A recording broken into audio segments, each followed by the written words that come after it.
Je m'appelle Alara Vespé et j'ai 29 ans. Il y a 2 semaines, mon frère aîné a publié une vidéo de présentation de sa toute nouvelle maison pour ses abonnés sur les réseaux sociaux. Il traversait chaque pièce en riant, passant ses mains sur les boiseries personnalisées, regardant droit vers la caméra et disant « Tout est à moi ». J'ai immédiatement reconnu les moulures couronnées dans le couloir. C'était la maison que mon père m'avait laissée dans son testament privé, à peine 2 mois avant de mourir. Mon frère s'était introduit par effraction, avait changé les serrures et avait planifié une fête extravagante pour des investisseurs, utilisant mon héritage comme garantie personnelle. J'ai aimé la vidéo et je n'ai rien dit. Ce que mon frère ne savait pas, c'est que mon avocat avait vu la publication avant midi et avait déjà commencé à préparer les documents légaux.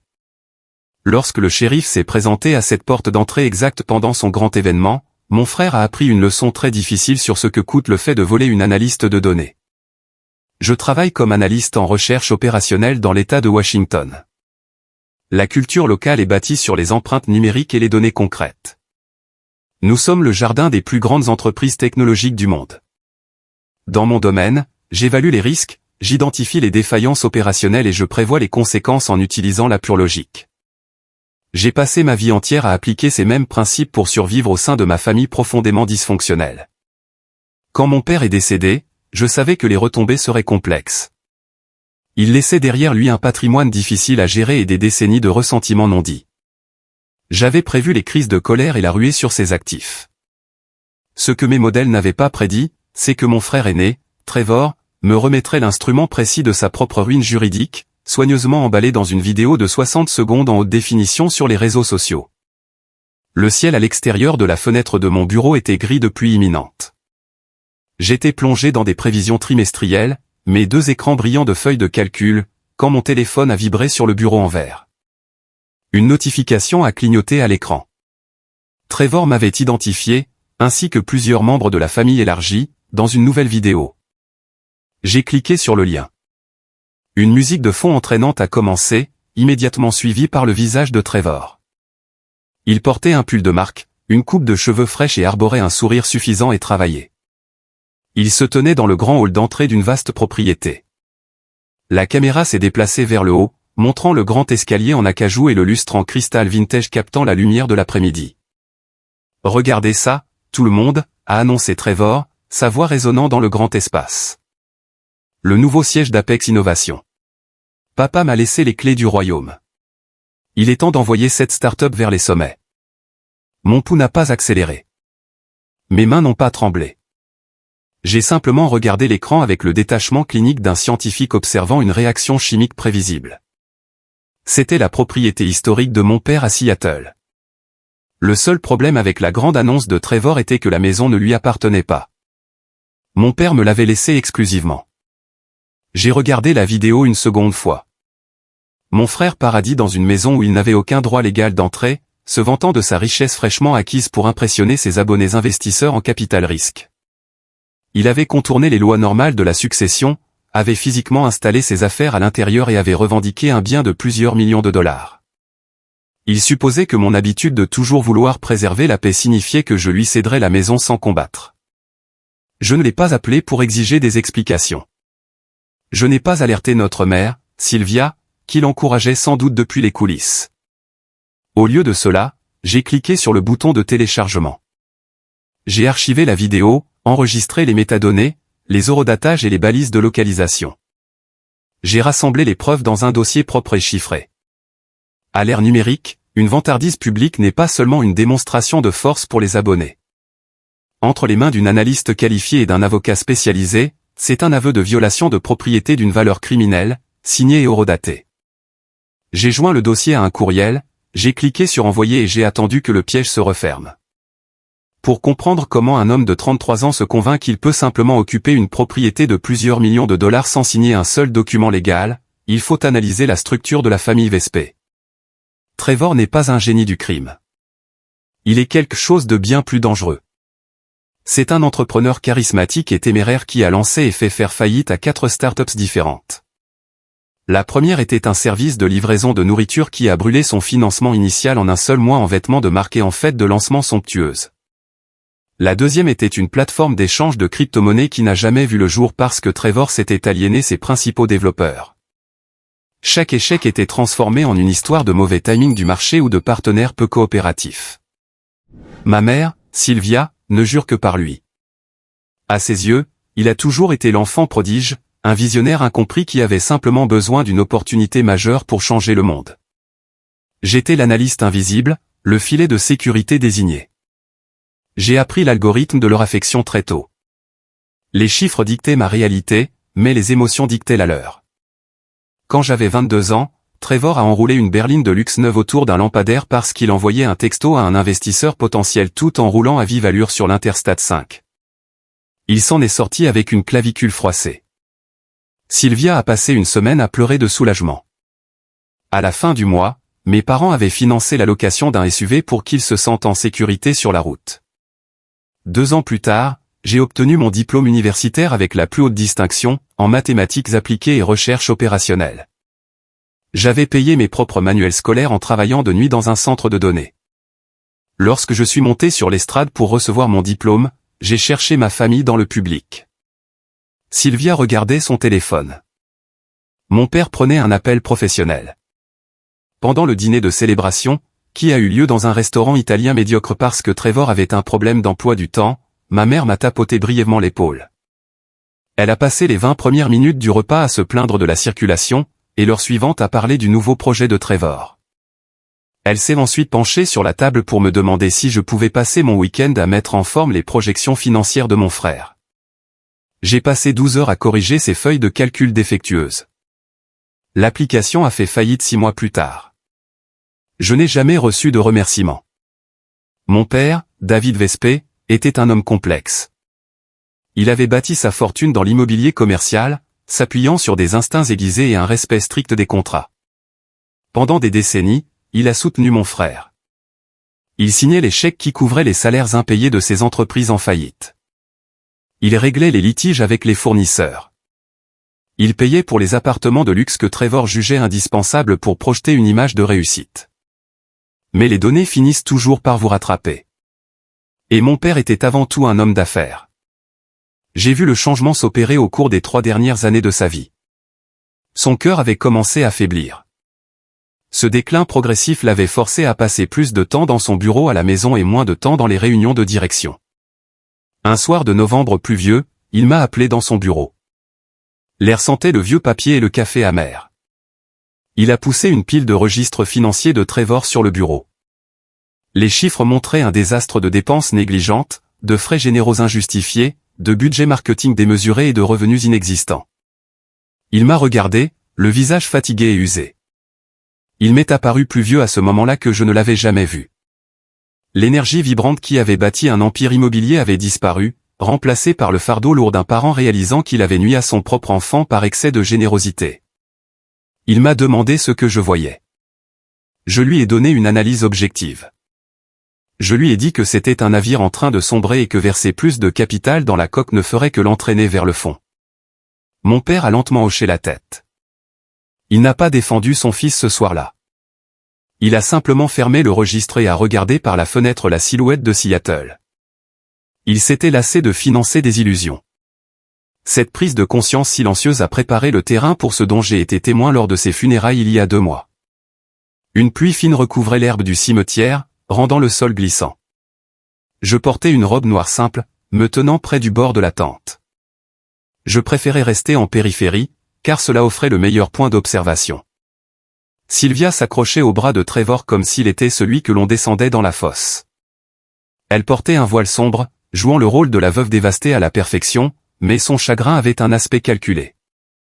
Alors que la famille élargie se rassemblait pour la réception dans un hôtel voisin, je les regardais se déplacer parmi les parents et les associés professionnels. Elle guidait mon frère de groupe en groupe, s'assurant que tout le monde remarque sa présence. Trevor avait même invité plusieurs jeunes investisseurs en capital risque aux funérailles, utilisant le rassemblement de personnes fortunées comme une occasion de réseautage. C'était de mauvais goût, mais tout à fait prévisible.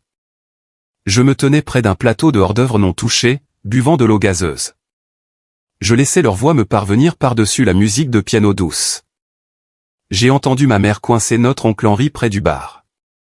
Elle parlait dans un murmure théâtral, s'assurant que toute personne se trouvant dans un rayon de 3 mètres puisse l'entendre.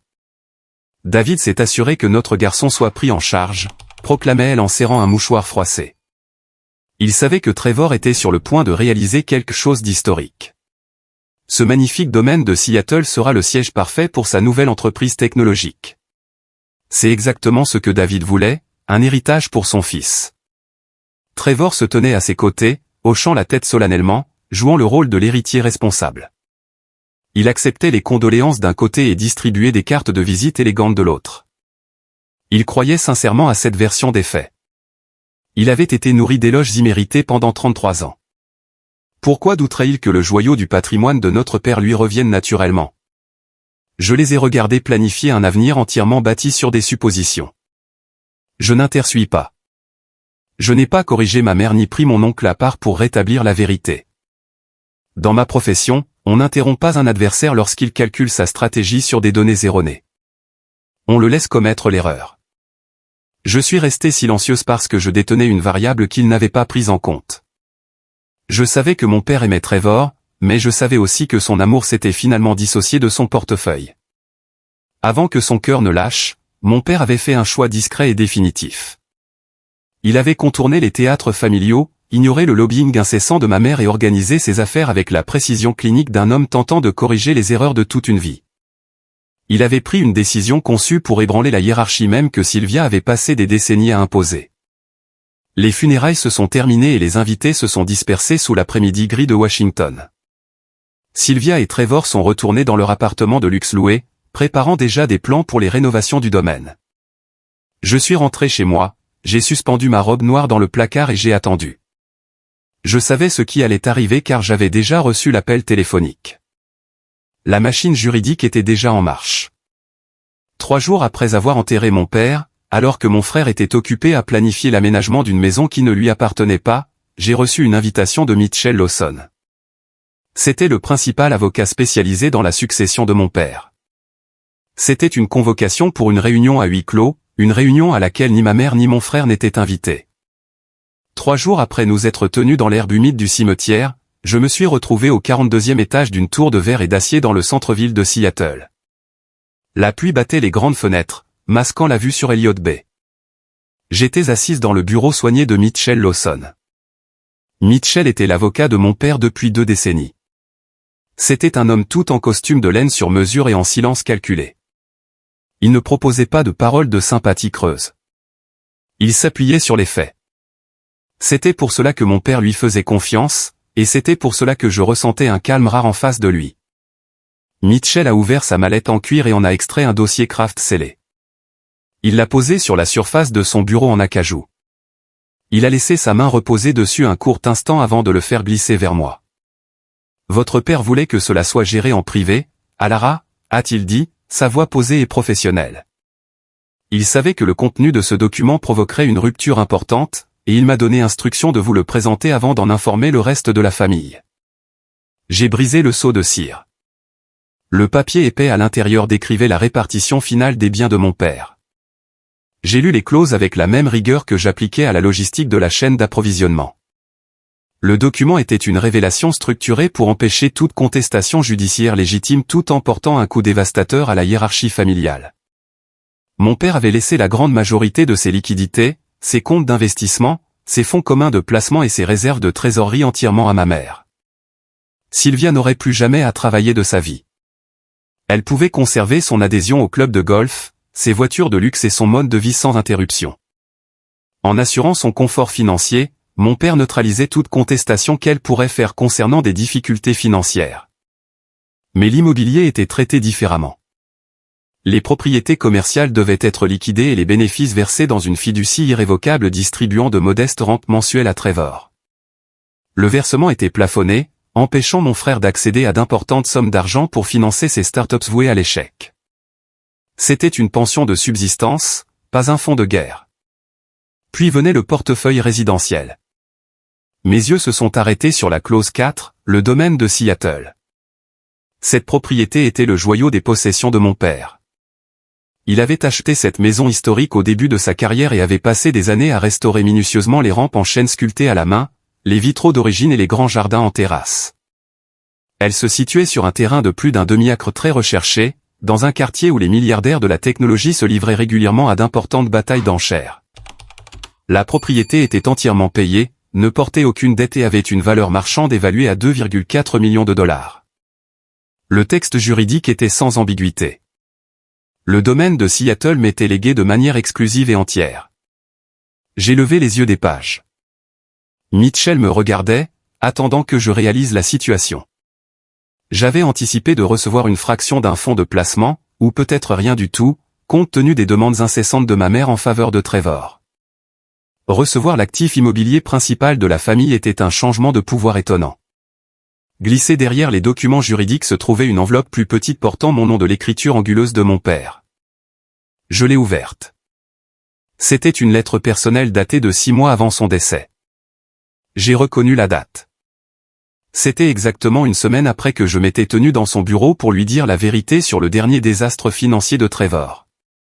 Mon père utilisait cette lettre pour confesser ses plus profonds regrets. Il écrivait avec une honnêteté brute qu'il n'avait jamais réussi à exprimer de vive voix. Il avouait que son désir d'être un parent de soutien s'était transformé en un modèle toxique de complaisance.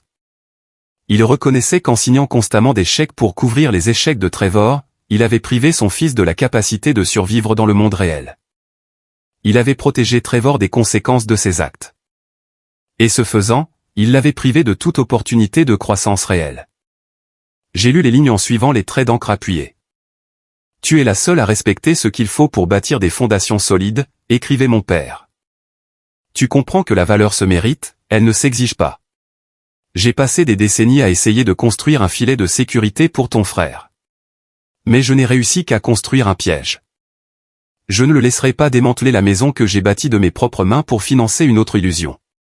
La maison est à toi, protège-la. » Un nœud s'est formé dans ma poitrine, mais je suis resté de marbre. Mon père avait enfin vu les données clairement. Il avait validé les sacrifices silencieux que j'avais faits pendant que mon frère dévorait les ressources de la famille. Mitchell m'a laissé un moment pour assimiler la lettre avant de ramener la conversation sur la réalité pratique. « Ce testament est inattaquable », a expliqué Mitchell, se penchant en arrière dans son fauteuil en cuir. Cependant, il entre actuellement dans le processus d'homologation. La loi de l'État de Washington impose des délais spécifiques pour la notification des créanciers et la vérification des actifs. Le transfert effectif du titre de propriété à votre nom prendra quelques semaines, jusqu'à ce que le tribunal valide formellement l'autorisation de l'exécuteur testamentaire. La propriété est temporairement dans une période de transition juridique. J'ai analysé cette contrainte de temps. Quelques semaines représentaient une période de vulnérabilité. Comment gérons-nous Sylvia et Trevor dans l'intervalle, ai-je demandé. Mitchell a joint les mains. J'ai approuvé son analyse. En gestion des risques, contenir les variables instables est essentiel. Conserver l'information était la décision la plus stratégique pour empêcher Sylvia d'utiliser son chagrin pour me pousser à abandonner le bien avant même qu'il ne soit officiellement enregistré. J'ai remercié Mitchell, j'ai replacé les documents dans le dossier et j'ai pris l'ascenseur pour redescendre vers la rue humide. J'ai ressenti un sentiment profond d'accomplissement en marchant vers ma voiture. Mon père m'avait fait confiance. J'avais l'intention d'honorer cette confiance en suivant les conseils de Mitchell à la lettre. Je resterai silencieuse, j'irai travailler et j'attendrai que l'administration traite mon héritage. Mais ce silence stratégique reposait sur une supposition essentielle. Il supposait que mon frère attendrait lui aussi la conclusion des procédures juridiques. Il supposait qu'un homme de 33 ans, poussé par des décennies de droits acquis injustifiés et un besoin urgent d'impressionner ses pairs investisseurs, respecterait les limites d'un domaine en cours de succession. J'avais sous-estimé l'ampleur de son arrogance. Pendant que j'étais assise dans un bureau d'avocat à examiner des statuts juridiques, Trevor fonctionnait sur un tout autre plan. Il n'avait aucune notion du droit successoral, des titres de propriété ou des droits d'exécuteur. Dans son esprit, le décès de mon père était simplement l'ouverture d'un coffre-fort qu'il pensait déjà posséder. Il n'était pas disposé à attendre des avocats. Il n'était pas disposé à attendre la loi. Et comme je l'allais découvrir moins de 24 heures plus tard, il avait déjà décidé d'ignorer la réalité pour revendiquer son bien de la manière la plus publique qui soit. La notification est arrivée à exactement 13h15 un jeudi. J'étais assise à mon bureau au 20e étage de l'immeuble de mon entreprise, observant la pluie fine et grise qui tombait sur le centre-ville de Seattle. Mes deux écrans affichaient un algorithme de chaîne d'approvisionnement que j'avais affiné toute la matinée. La tâche consistait à identifier les points faibles d'un réseau de transport mondial et à prévoir les répercussions de retard potentiels. C'était un travail de logique méticuleux. Je m'épanouis dans les environnements où les variables peuvent être isolées et contrôlées. Soudain, l'écran de mi téléphone s'est allumé, brisant le calme de mon après-midi. C'était une notification de réseau social. Trevor avait identifié toute notre famille élargie dans une nouvelle publication vidéo. J'ai observé l'écran brillant pendant plusieurs secondes avant de déverrouiller l'appareil.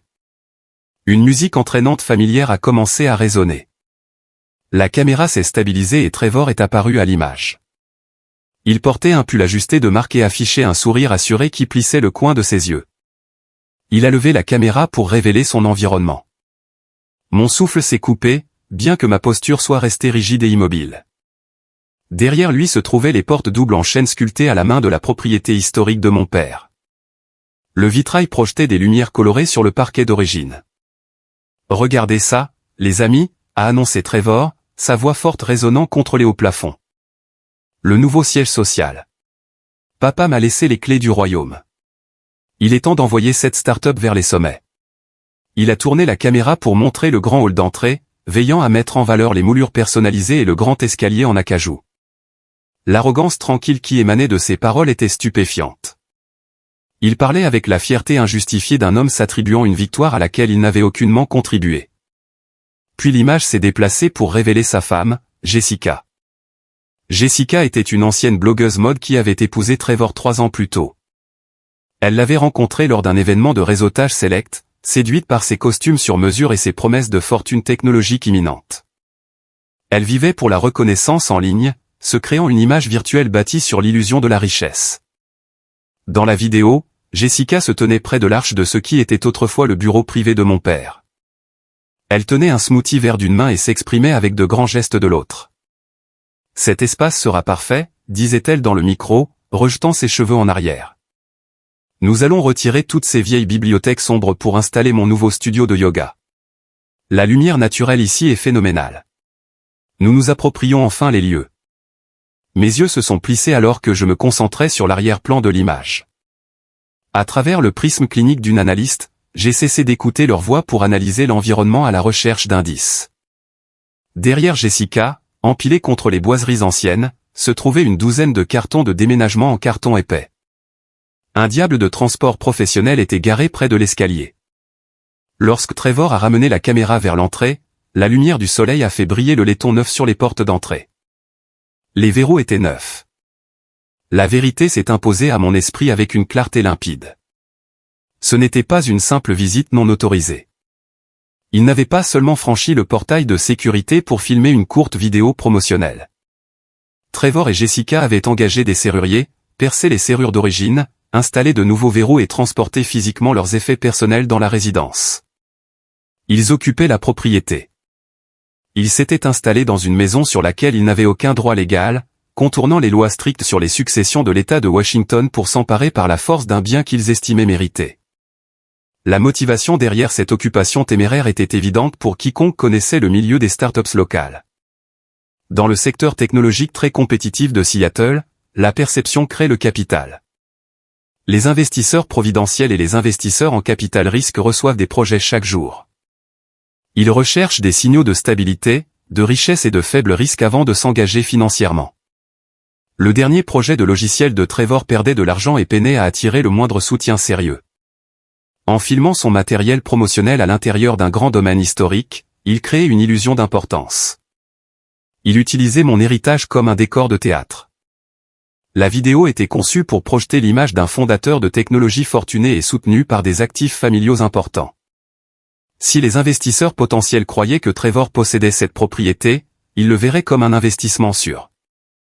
Il utilisait les fondations que mon père avait construites pour tromper les investisseurs et obtenir un financement pour une entreprise vide. Trevor a ramené la caméra vers son visage pour conclure la vidéo. Il s'est approché de l'objectif, son sourire se transformant en une moue moqueuse. « Je sais que certains dans cette famille pensaient que je ne réussirais jamais », a-t-il dit en riant, d'un ton dur qui m'a ramené à notre enfance. Mais les visionnaires prennent ce qui leur appartient. Je refuse de gâcher mon potentiel dans un bureau ennuyeux à faire des calculs pour quelqu'un d'autre. Suivez-nous, tout le monde. Ce n'est que le début.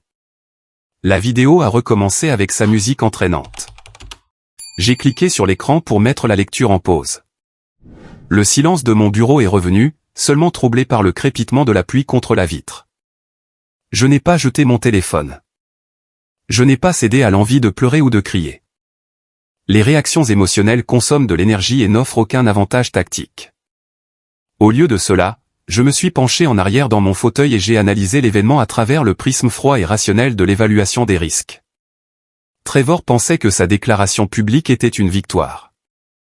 Il pensait qu'en revendiquant le terrain devant ses pairs et notre famille élargie, il m'intimiderait. Il supposait que j'éviterais l'embarras d'une confrontation publique et que je le laisserais faire, tout comme mes parents l'avaient fait toute sa vie. Il n'avait pas réalisé la faille majeure de sa stratégie. En diffusant ses actions sur une plateforme publique, il avait supprimé toute ambiguïté sur ses intentions. Il avait fourni un enregistrement visuel horodaté de son délit. Les nouveaux verrous prouvaient l'effraction.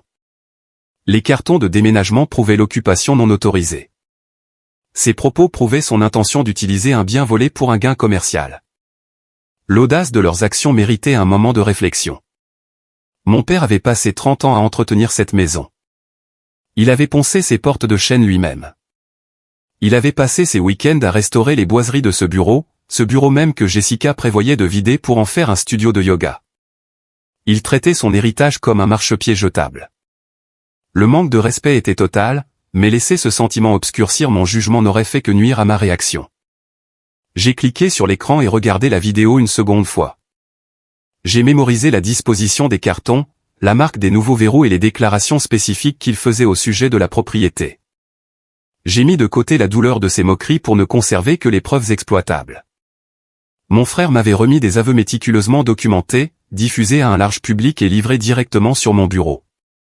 La surprise initiale a disparu, remplacée par une concentration constructive. J'ai posé mon téléphone sur le bureau, j'ai ramené mon attention sur mon clavier et je me suis préparé à démonter son illusion. J'ai ouvert un nouveau dossier sécurisé sur mon disque dur chiffré. Je l'ai nommé avec la date et le nom de mon frère.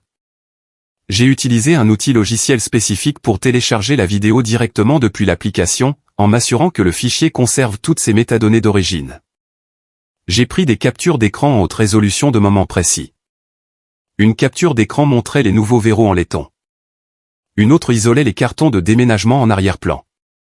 Une troisième capturait Jessica debout dans le bureau de mon père, déclarant leur intention de modifier l'architecture de la maison. J'ai rassemblé ces images dans une chronologie claire. J'ai croisé l'heure de publication de la vidéo avec les registres publics de la succession de mon père. Les preuves étaient irréfutables. J'étais analyste et mon frère venait de me fournir les données les plus complètes pour prouver sa culpabilité. Il avait voulu utiliser les réseaux sociaux pour élever son statut, ignorant que ce même univers numérique exige une responsabilité stricte. J'ai fini d'organiser le dossier, ressentant une détermination froide. Les données étaient collectées. Les variables étaient isolées. Le piège était prêt à être posé. La plupart des personnes dans ma situation auraient cédé à une colère immédiate. Un frère ou une sœur trahie de la sorte aurait quitté son travail, traversé la ville pour se rendre à la propriété et frapper du poing contre ces nouveaux verrous en laiton. Il se serait lancé dans une dispute sur le porche, exigeant des explications de la part d'un frère qui se nourrit du chaos. Ce type de confrontation prévisible n'apporte rien d'autre qu'une fatigue émotionnelle et offre à l'adversaire la réaction exacte qu'il recherche. Je ne fonctionne pas ainsi. Je suis analyste et j'ai appris à voir l'instabilité comme une faille. Je m'appuie sur des faits tangibles plutôt que sur des éclats de voix. Je traite une trahison personnelle de la même manière qu'une défaillance critique dans une chaîne d'approvisionnement globale. J'isole la variable, je rassemble les données brutes et je construis une réponse imparable. Je gardais une respiration régulière alors que mes doigts s'activaient sur mon clavier. J'ai sauvegardé la vidéo originale sur un disque dur sécurisé. J'ai utilisé des outils spécifiques pour extraire les métadonnées du fichier, enregistrant les horodatages exacts, les coordonnées géographiques intégrées et la signature numérique de l'appareil utilisé pour mettre le contenu en ligne. Chaque élément d'information confirmait sa présence physique dans ma maison. Mon analyse ne s'est pas arrêtée à mon frère. J'ai ouvert un autre onglet et j'ai navigué vers le profil de sa femme, Jessica. Elle avait toujours été le maillon faible de leur sécurité, poussée par un besoin insatiable de reconnaissance en ligne. Jessica avait grandi en cherchant l'attention, s'appuyant sur des images soignées pour masquer un manque de consistance. Elle avait épousé Trevor parce qu'il lui promettait une vie de luxe. Et elle encourageait ses pires élans en validant ses illusions de grandeur. Comme je m'y attendais, son profil présentait une nouvelle série de vidéos temporaires. Dans la première séquence, elle se tenait au milieu du salon d'origine, utilisant un cutter pour ouvrir un grand carton de déménagement. Elle regardait la caméra et prononçait les mots exacts dont j'avais besoin, nous venons de changer les serrures, nous nous approprions enfin les lieux. J'ai relancé la vidéo, laissant ces paroles compromettantes m'apporter les preuves nécessaires. Elle montrait les nouvelles clés brillantes, les agitant devant l'écran comme un trophée. Elle souriait, du sourire vide de ceux qui croient que la réalité se construit uniquement par l'audience sur les réseaux sociaux. J'ai continué à surveiller ses publications. Dans la séquence suivante, elle passait son téléphone sur les boiseries en chêne que mon père avait restaurées. Elle se plaignait de ce bois ancien trop sombre, exposant ses projets immédiats de peindre par-dessus ce travail artisanal historique avec un blanc moderne pour son studio de yoga. Elle décrivait son intention de modifier de façon permanente une propriété qui ne lui appartenait pas. J'ai téléchargé chaque élément de ses publications, enregistrant le son, l'image et les données de localisation, confirmant qu'elle participait activement à l'effraction. Dans de nombreuses juridictions, un conflit de propriété entre parents peut se transformer en une dispute longue basée sur des témoignages contradictoires. La partie adverse pourrait prétendre qu'elle avait une autorisation verbale ou qu'elle venait simplement faire des travaux d'entretien.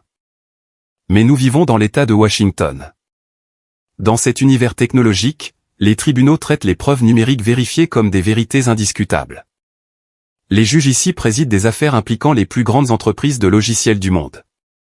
Ils maîtrisent parfaitement l'analyse numérique. Ils n'acceptent pas de vagues excuses face à des métadonnées et des aveux vidéo non modifiés.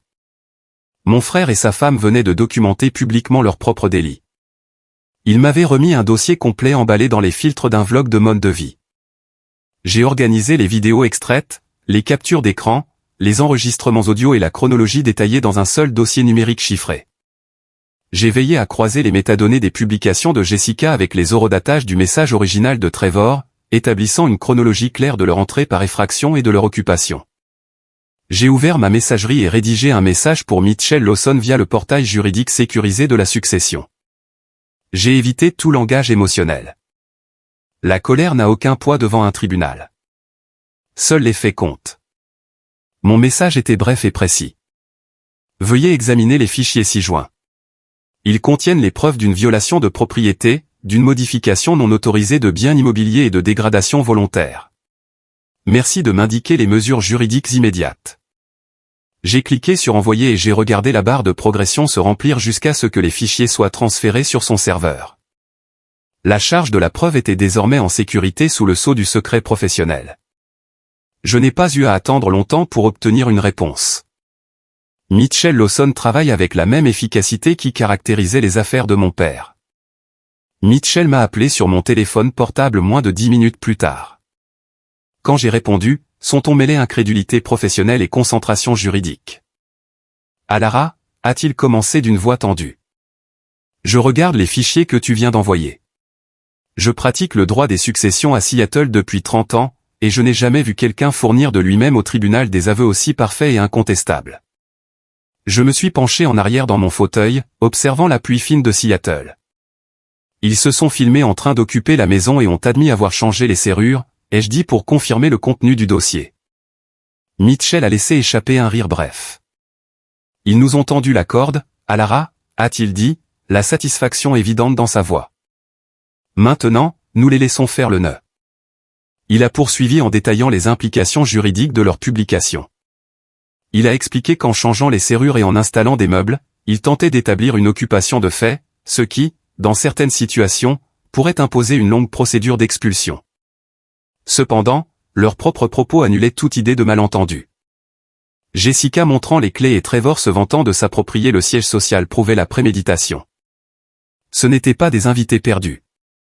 C'étaient des occupants hostiles cherchant à s'approprier un bien pour obtenir des garanties financières frauduleuses. Nous avons terminé l'appel en convenant de nous rencontrer le lendemain matin pour finaliser notre réaction et saisir le tribunal. Le piège légal était posé et le mécanisme était prêt à s'enclencher.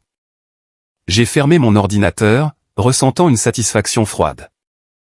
J'ai rangé mes affaires et pris l'ascenseur pour descendre dans le hall, traversant les embouteillages du soir l'esprit clair et concentré. Je pensais qu'une soirée calme dans mon appartement me permettrait de me préparer à la tempête à venir. Je supposais que mon frère passerait la nuit à fêter sa victoire imaginaire, ignorant que la justice se déplaçait en silence contre lui. Mais la tension ne faisait que commencer à monter, et mon silence allait provoquer une réaction vive. Mon refus de réagir avait perturbé l'équilibre fragile de notre dynamique familiale, poussant l'architecte de l'arrogance de Trevor à se manifester. Mon silence agissait comme un révélateur. Quand un système prévisible rencontre une pause inattendue, ses éléments les plus instables ont tendance à surréagir. En refusant de répondre à Trevor en ligne la veille, j'avais créé un vide. Ma mère, Sylvia, s'était empressée de le combler. Elle partait du principe que mon absence de réaction immédiate équivalait à une soumission silencieuse. Dans son esprit, j'avais déjà accepté mon rôle de sœur effacée, m'écartant pour que le fils prodige puisse savourer sa gloire imméritée. Le lendemain matin s'est levé sous la grisaille habituelle du nord-ouest du Pacifique. La pluie battait les vitres de mon appartement. J'étais en train de boire un café noir et d'analyser des algorithmes de gestion des risques quand mon téléphone s'est allumé sur le comptoir de la cuisine.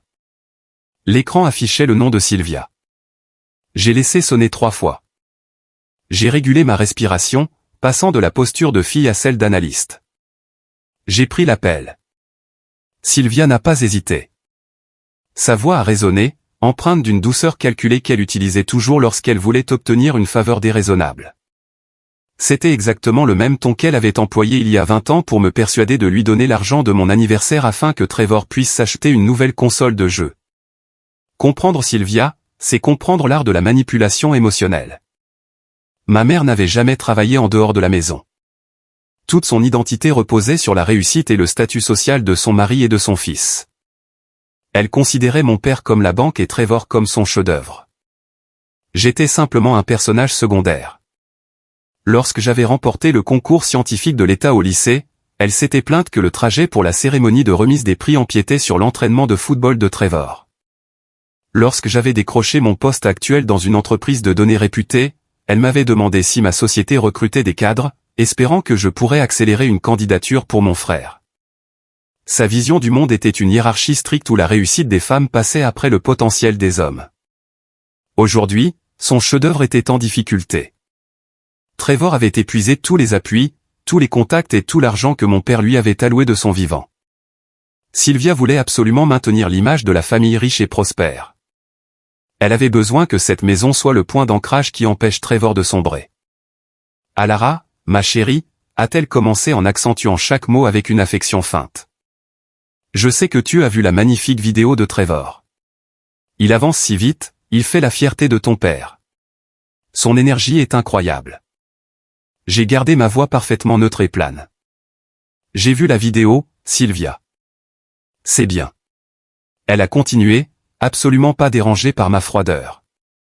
Elle considérait mon détachement comme un obstacle mineur qu'elle pouvait surmonter sans effort. Son absence d'empathie était un élément structurel de sa personnalité. Elle possédait une capacité étonnante à réécrire la réalité sur le moment. Trevor organise une grande pendaison de crémaillère et une présentation pour les investisseurs vendredi soir prochain. Il réunit les principaux investisseurs de la ville. Ce sera le tournant de sa carrière. Je l'écoutais décrire ses projets. Trevor préparait une mise en scène importante. Il avait besoin que ses investisseurs croient qu'il possédait un actif immobilier important et libre de dettes. Une propriété historique à Seattle offre une image de stabilité patrimoniale. Les investisseurs étudient la solidité financière avant de financer des startups technologiques risquées. Trevor avait besoin qu'il le voie dans ce grand hall d'entrée avec un verre de bourbon de marque pour s'éviter des vérifications approfondies. Mais une illusion ne suffit pas lorsque l'on a besoin de réelles garanties bancaires. Sylvia a soupiré, adoptant un ton complice. Le problème, ma chérie, c'est que ces investisseurs veulent voir de réelles garanties. Trevor a besoin d'utiliser la maison comme garantie pour son prêt commercial principal. La banque exige des titres de propriété clairs. J'ai donc appelé Mitchell Lawson ce matin. Mes doigts se sont serrés sur ma tasse de café. Elle avait contacté l'avocat de mon père. J'ai dit à Mitchell de rédiger un acte de renonciation pour que tu le signes, a déclaré Sylvia, formulant cette demande exorbitante avec la même légèreté que s'il s'agissait de me demander de prendre du lait à l'épicerie. C'est juste pour lever les détails administratifs. Nous avons besoin que tu participes à l'effort collectif, à Lara. Nous avons besoin que tu préserves la paix de la famille. J'ai analysé l'audace de sa demande. Un acte de renonciation est un instrument juridique utilisé pour transférer rapidement des droits sur un bien immobilier. Il n'offre aucune garantie. Il transmet simplement les droits du signataire au bénéficiaire. Dans le domaine de l'immobilier, demander à quelqu'un de signer un tel acte pour un bien de plusieurs millions de dollars sans compensation est un vol financier caractérisé. Sylvia exigeait que je finance ma propre exclusion. Elle voulait que j'abandonne la décision finale de protection que mon père avait prise à mon égard afin que Trevor puisse utiliser la valeur de la maison pour financer des réceptions, des vêtements de marque et des bureaux luxueux pour une entreprise qui ne produisait rien de concret. Les investisseurs que Trevor cherchait à convaincre étaient avisés. S'il ne remboursait pas un prêt commercial garanti par ma maison, la banque la saisirait. La maison historique que mon père aimait tant serait vendue aux enchères pour payer les dettes d'un inconscient. De plus, son affirmation selon laquelle elle avait ordonné à Mitchell Lawson de rédiger le document montrait une méconnaissance totale des règles. Mitchell représentait la succession. J'étais la bénéficiaire désignée. Sylvia n'avait aucune autorité légale pour lui demander de rédiger un transfert de propriété pour un bien qui ne lui appartenait pas. Elle comptait uniquement sur mon habitude de céder sous sa pression. Elle supposait que je me rendrais sagement au bureau de l'avocat, que je signerais le papier et que je retournerais dans mon coin. Le café dans ma tasse avait refroidi. Le temps de l'observation était terminé. Je ne signerai aucun acte de renonciation, ai-je déclaré calmement. La ligne est devenue d'un silence absolu. La douceur feinte a disparu instantanément, remplacée par un vide glacial. Quand Sylvia a réalisé que la méthode douce avait échoué, elle a immédiatement changé de ton. Le changement a été soudain et violent. Pardon, a-t-elle sifflé. Le masque maternel s'est brisé, révélant la colère sous-jacente. J'ai articulé ma réponse lentement pour m'assurer qu'il n'y ait aucun malentendu. Je ne renonce pas à ma propriété. Je ne signerai pas d'acte de renonciation pour faciliter un prêt commercial pour une start-up en difficulté. La maison reste à mon nom. Le ton de Sylvia est devenu purement hostile. Espèce de fille égoïste et ingrate. Ton frère est sur le point d'obtenir des millions de financements. Il essaie de bâtir un empire pour cette famille. Ton père serait dégoûté par ta jalousie mesquine. Tu as un salaire confortable. Tu n'as pas besoin de cette maison. Trevor en a besoin. Je l'ai laissé proférer ses insultes sans l'interrompre. Dans tout conflit, la partie qui perd le contrôle de ses émotions perd son avantage stratégique. Sylvia révélait son jeu. Elle ne me voyait pas comme une fille, mais comme un obstacle sur le chemin de la réussite imméritée de son fils. J'ai dit à Mitchell de préparer le document, a craché Sylvia, la voix tremblante de colère. Tu iras à son bureau. Tu le signeras. Si tu gâches cette chance pour lui, tu n'existes plus pour cette famille. Tu m'entends? Tu seras à cette fête vendredi prochain pour le soutenir, sinon. La menace était lourde. Tu n'existes plus pour cette famille. C'était une phrase conçue pour terrifier un enfant en quête d'affection maternelle. Mais j'avais cessé de chercher son affection depuis des années. J'avais analysé notre relation et conclu que son amour était conditionnel, intéressé et finalement sans valeur. Ne plus exister pour une famille qui vous considère comme une ressource jetable n'est pas une punition. C'est une libération. Plus important encore, Sylvia venait de commettre une erreur tactique majeure. Dans sa colère, elle m'avait fourni une date précise. Elle avait tracé une limite et établi une échéance claire. La grande présentation de Trevor aux investisseurs était prévue pour vendredi soir prochain. Ils mettaient toute leur confiance mal placée dans cet événement unique. Ils prévoyaient de rassembler les figures les plus influentes de la technologie de Seattle sous mon toit pour célébrer une imposture. Je te comprends parfaitement, Sylvia, ai-je répondu. Ma voix n'a pas tremblé. J'ai raccroché. J'ai posé le téléphone sur le comptoir. Mon cœur battait régulièrement. Les données du conflit avaient changé. Il ne s'agissait plus seulement d'expulser discrètement un occupant sans droit. Ma mère avait transformé la situation en un affrontement direct sur l'héritage de mon père. Elle exigeait ma présence à la fête pour servir de faire-valoir silencieux, montrant l'image d'une famille unie et unie derrière la réussite de Trevor. Elle me voulait sur place. Elle exigeait ma présence. J'ai décidé à cet instant de répondre à sa demande. J'assisterai à la pendaison de crémaillère du vendredi soir, mais je ne serai pas la sœur soumise qu'ils attendaient. J'ai pris mes clés et je suis sorti sous le matin humide de Seattle. L'air était frais et vif. J'ai marché vers ma voiture avec une détermination nouvelle. J'avais passé mon enfance à me faire toute petite pour éviter la colère de Sylvia. J'avais passé mon adolescence à me taire pendant que Trevor profitait de récompenses non méritées. J'avais passé le début de ma vie d'adulte à analyser les systèmes, à apprendre comment ils échouent et comment les consolider. Mon père m'avait laissé cette propriété parce qu'il connaissait ma force. Il savait que j'étais la seule capable de faire face à la tempête à venir. Sylvia pensait que sa menace était la fin de la discussion. Elle pensait que me menacer d'exclusion me ferait plier. Elle n'avait pas calculé que les liens étaient rompus depuis longtemps et que sa menace était simplement le dernier fil qui me libérait. L'échéance était fixée. Le décor était posé.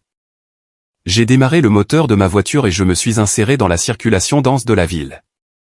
Je me dirigeais vers le bureau de Mitchell Lawson pour préparer la phase suivante. Les pièces se mettaient en place, et la grande pendaison de crémaillère de mon frère allait bientôt devenir le théâtre d'un tout autre événement. J'ai traversé les rues humides du centre-ville de Seattle avec précision. La pluie avait redoublé d'intensité, enveloppant la ville d'une lumière grise, mais à l'intérieur de ma berline, l'atmosphère était calme. Je repensais à la voix de ma mère, analysant ces menaces non comme des blessures, mais comme des erreurs tactiques. Sylvia avait toujours cru que le volume sonore et l'intimidation pouvaient l'emporter sur la réalité. Elle pensait sincèrement pouvoir obtenir le transfert d'un domaine de plusieurs millions de dollars simplement en haussant le ton et en me menaçant d'exclusion. Je me suis garé dans le parking souterrain de la tour où exerçait Mitchell Lawson. Le trajet en ascenseur jusqu'au 42e étage a été rapide. Je suis entré dans la réception calme, j'ai ignoré les salons d'attente et je me suis dirigé vers son bureau. Mitchell m'attendait déjà. Son assistante m'a fait signe d'entrer. L'avocat était installé à son bureau, examinant de nouveaux documents juridiques. Il a levé les yeux, affichant une expression de préparation professionnelle. J'ai évité les salutations d'usage. Je me suis approché de son bureau et j'ai posé mon téléphone portable sur la surface de bois verni. Je viens d'avoir une conversation intéressante avec Sylvia, ai-je dit, conservant ma voix plane. Elle m'a informé qu'elle vous avait demandé de rédiger un acte de renonciation. Elle s'attend à ce que je renonce à la maison pour que Trevor puisse l'utiliser comme garantie pour son prêt commercial. Elle pense qu'elle peut m'intimider avant sa présentation aux investisseurs vendredi. Mitchell n'a pas ri, mais un sourire moqueur est apparu sur son visage. Il a pris un stylo argenté et l'a fait tourner entre ses doigts. Votre mère fait preuve d'une ignorance de la loi assez stupéfiante, a-t-il répondu d'une voix calme. Et pour être tout à fait franc, votre frère également. Il s'appuie sur un sentiment de supériorité mal placé qui n'a aucune valeur juridique. Sylvia ne peut pas me demander de rédiger un transfert pour un bien qu'elle ne possède pas, et Trevor ne peut pas utiliser une maison qu'il a usurpée pour obtenir des fonds. Je me suis assise dans le fauteuil en cuir en face de lui. C'est ce que je pensais. Quelle est notre action immédiate, ai-je demandé, désireuse de passer de la défense à l'action. Mitchell s'est penché en avant, faisant glisser une pile de documents officiels sur le bureau. Les papiers portaient le sceau bleu de la Cour supérieure du comté de King. Pour mesurer l'erreur commise par votre frère, il faut comprendre la différence entre un occupant sans titre difficile et un délinquant actif, a expliqué Mitchell. Si Trevor s'était installé du vivant de votre père, ou s'il y avait eu un accord verbal ambigu sur sa présence, nous ferions face à une longue procédure civile. Les tribunaux imposent généralement un délai formel de 30 jours pour expulser un squatteur. C'est une procédure longue conçue pour protéger les occupants. Trevor comptait probablement sur ce délai administratif pour obtenir ses fonds et s'installer durablement. Mitchell a fait une pause, montrant le sceau sur le document supérieur. Cependant, Trevor ne s'est pas contenté de s'installer. Il a documenté son effraction. Il a engagé un serrurier, forcé les serrures existantes et contourné les règles de sécurité d'un bien en cours de succession. De plus, il a diffusé son intention d'utiliser le bien à des fins commerciales. Il s'est filmé en train de revendiquer le bien pour garantir un prêt. Cela change complètement la situation juridique. Il ne s'agit pas d'un litige d'occupation. C'est une violation de propriété documentée doublée d'une tentative de fraude financière. J'ai regardé la pile de documents, impressionné par la rapidité d'exécution de Mitchell. Vous avez présenté le dossier numérique à un juge, ai-je déduit. Je l'ai présenté au juge de permanence dès que tu as envoyé les fichiers hier soir, a confirmé Mitchell. Dans le Washington, les preuves numériques sont traitées avec beaucoup de sérieux. Le juge a examiné la vidéo, vérifié les métadonnées et analysé les captures d'écran de Jessica admettant avoir changé les serrures. Il n'y a pas eu besoin d'une longue audience. La vidéo elle-même faisait office d'aveu signé. Le juge a signé l'ordonnance d'urgence dès ce matin. Mitchell a commencé à séparer les documents en 3 dossiers distincts. La justice est rarement rapide, mais quand un héritier tente de contourner les règles de succession pour tromper des investisseurs sur une plateforme publique, les tribunaux agissent avec célérité. Mitchell a désigné le premier dossier. Nous avons une injonction d'urgence immédiate interdisant à Trevor ou Jessica de modifier la propriété de quelque manière que ce soit. Pas de démontage de bibliothèque, pas d'installation de studio de yoga. Il a montré le deuxième dossier. Nous avons une ordonnance de mise en demeure lui interdisant légalement de se présenter comme le propriétaire du domaine auprès de toute banque ou investisseur. S'il tente de signer un prêt en utilisant votre maison comme garantie, il commettra une fraude bancaire fédérale. Enfin, Mitchell a posé sa main sur le troisième dossier, le plus épais. Et voici la pièce maîtresse.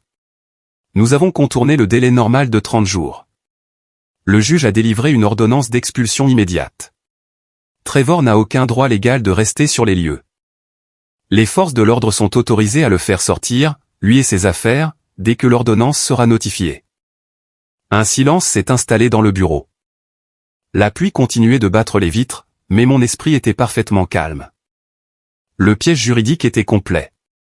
Trevor avait préparé sa propre chute par ses publications et son arrogance. Il ne restait plus qu'à choisir le moment opportun pour agir. Je repensais au calendrier que ma mère m'avait fourni lors de son éclat de voix du matin. Elle m'avait menacé d'exclusion si j'osais troubler la pendaison de crémaillère de Trevor. Elle avait exigé ma présence pour servir de faire-valoir silencieux, une sœur soumise restant dans l'ombre pendant que son fils prodige fêtait sa réussite frauduleuse. Trevor avait invité les investisseurs les plus importants de la ville. Il avait engagé des traiteurs et préparé une présentation théâtrale pour obtenir ses fonds. Il bâtissait son avenir sur l'illusion qu'il possédait la richesse nécessaire pour soutenir sa start-up. J'ai regardé Mitchell. Les éléments de la situation s'assemblaient logiquement. J'ai sorti mon agenda de mon sac, bien que j'eusse déjà les dates en tête. Trevor organise sa présentation aux investisseurs ce vendredi soir, ai-je dit, ma voix résonnant dans le calme du bureau. Il a invité les principaux investisseurs technologiques du secteur. Il veut utiliser la pendaison de crémaillère pour présenter son nouveau siège social. Mitchell s'est penché en arrière, joignant les mains. Il a immédiatement compris l'intérêt stratégique de ce calendrier. Il a invité les personnes même qu'il tente de tromper sur le lieu même de son délit, a-t-il noté. Il rassemble tout son public dans une seule pièce. Si nous lui signifions l'acte un mardi matin ordinaire, il présentera les choses à sa façon, ai-je expliqué. Il dira à ses abonnés et à ses investisseurs qu'il s'agit d'un simple conflit familial temporaire, d'une erreur administrative. Il jouera la victime et Sylvia confirmera ses mensonges. Dans le milieu de la technologie, un fondateur habile peut transformer une expulsion en une histoire de persévérance. Nous ne pouvons pas le laisser contrôler l'histoire. Nous ne pouvons pas lui accorder une sortie discrète. J'ai posé ma main sur les documents juridiques. Nous devons démonter son illusion au moment précis où il a besoin qu'elle paraisse réelle. Nous devons agir vendredi. Mitchell a lentement hoché la tête en signe d'accord.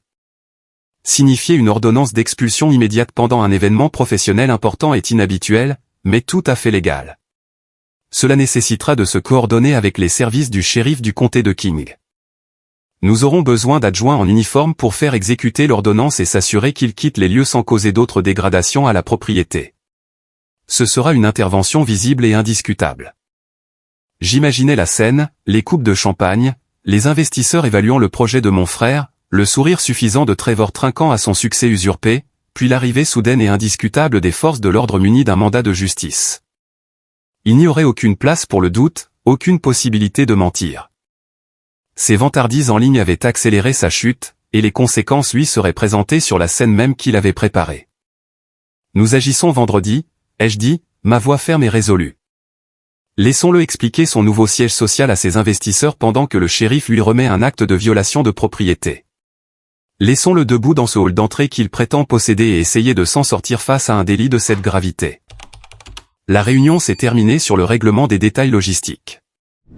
Mitchell contacterait les services compétents pour planifier l'exécution de l'ordonnance. J'assisterai à la fête comme Sylvia l'avait exigé, jouant le rôle de la sœur soumise, jusqu'au moment précis où le piège se refermerait. Je suis sorti du bureau pour retourner sous la pluie de Seattle. La tension avait disparu, remplacée par la certitude d'une action logique qui allait trouver sa conclusion inévitable. Le compte à rebours pour vendredi avait commencé, et mon frère ignorait tout de ce qui se préparait. Le jeudi matin, l'activité en ligne autour d'Apex Innovation était devenue très importante. Mon frère pensait que l'agitation numérique pouvait compenser le manque de consistance de son projet, et sa stratégie se déployait sur toutes les plateformes. Mes écrans étaient devenus un outil de surveillance. Sur l'écran de gauche, je suivais l'algorithme d'un client de transport maritime. Sur l'écran de droite, j'observais une démonstration d'autodestruction numérique. Trevor utilisait les plateformes professionnelles pour diffuser sa version des faits. Il publiait de longs articles décrivant la stratégie d'expansion de son entreprise sur le marché local. Il rédigeait des textes remplis de termes techniques, affirmant que sa société venait d'acquérir une propriété historique pour en faire son siège social. Il prétendait que cette acquisition démontrait la solidité de son modèle et offrait un actif physique pour garantir ses projets logiciels. C'était une performance calculée pour rassurer les investisseurs. Pendant que Trevor s'adressait au milieu professionnel, sa femme s'occupait de créer l'événement en ligne. Jessica publiait continuellement des mises à jour montrant leur présence sur les lieux en temps réel. Elle filmait des camionnettes de livraison franchissant le portail en fer forgé. Elle filmait des fleuristes apportant des compositions de fleurs blanches dans le hall. Elle présentait la salle à manger où un traiteur réputé installait des pyramides de coupes de champagne et des tables de dégustation de caviar. Il dépensait des dizaines de milliers de dollars pour une seule soirée. L'ironie de la situation était flagrante. Aucun d'eux ne disposait d'un revenu régulier.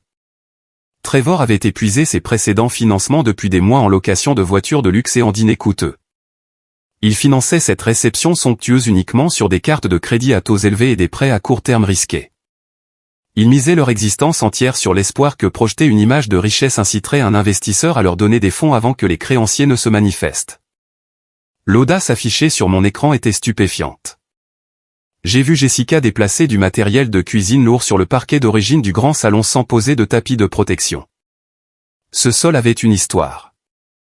Mon père avait passé de nombreux week-ends à genoux sur ses planches, ponçant et vernissant le chêne à la main. Il traitait cette maison avec un respect profond, la considérant comme le résultat de décennies de travail discipliné. Aujourd'hui, sa maison était utilisée comme un simple décor par un fils qui n'avait jamais compris la valeur du travail. Trevor avait toujours considéré les ressources de la famille comme sa réserve personnelle.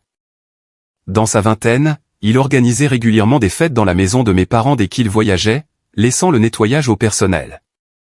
Il répétait la même chose aujourd'hui, mais l'enjeu était désormais une fraude bancaire fédérale. Je continuais d'enregistrer chaque publication, de sauvegarder chaque affirmation arrogante et d'organiser les données pour Mitchell Lawson. Mon attention soutenue n'est pas passée inaperçue. Les bureaux ouverts de mon entreprise ne permettent guère de confidentialité. Alors que je prenais une capture d'écran de Trevor debout à côté d'une sculpture de glace à l'effigie de sa start-up, mon directeur de département s'est arrêté derrière mon siège.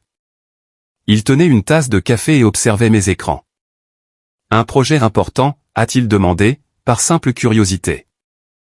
Il supposait que j'analysais un concurrent ou que je rassemblais des données pour un rachat. J'ai réduit la fenêtre du navigateur d'un clic, faisant réapparaître mes algorithmes de transport. On peut dire ça, ai-je répondu, gardant ma voix calme et professionnelle. Je cherche simplement à corriger un système défaillant. Il a hoché la tête en signe d'approbation et a poursuivi son chemin, ignorant que le système défaillant en question était mon propre frère. Pour comprendre l'importance de la soirée de vendredi, il faut connaître l'état d'esprit du milieu de la technologie de Seattle. Les investisseurs n'investissent pas seulement dans une idée, mais dans une personne. Ils recherchent des fondateurs qui affichent une assurance totale et un sentiment de réussite inévitable. Dans un milieu saturé d'entrepreneurs réclamant des fonds, Trevor tentait de se présenter comme quelqu'un qui n'en avait pas réellement besoin. En les recevant dans un domaine historique de 2 millions de dollars, il projetait une image de grande confiance. La méthode est discutable mais elle fonctionne. Les investisseurs sont plus enclins à confier des fonds à quelqu'un qui semble déjà fortuné, car la richesse suggère une réussite passée. Trevor connaissait cette règle implicite.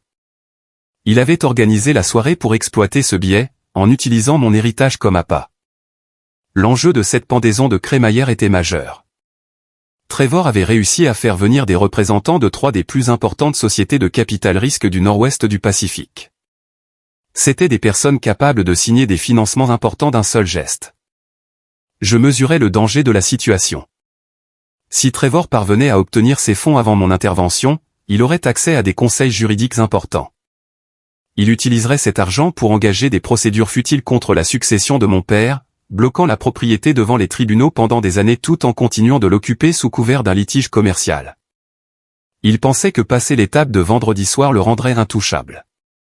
Il supposait qu'une fois les contrats signés, personne ne viendrait contester la régularité de son entreprise.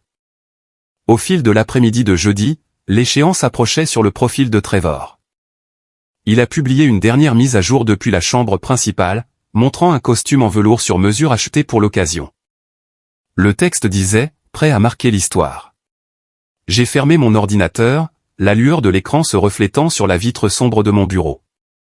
Il allait en effet marquer l'histoire, mais pas de la manière qu'il prévoyait. Il construisait un château sur du sable, ignorant que la marée montait déjà.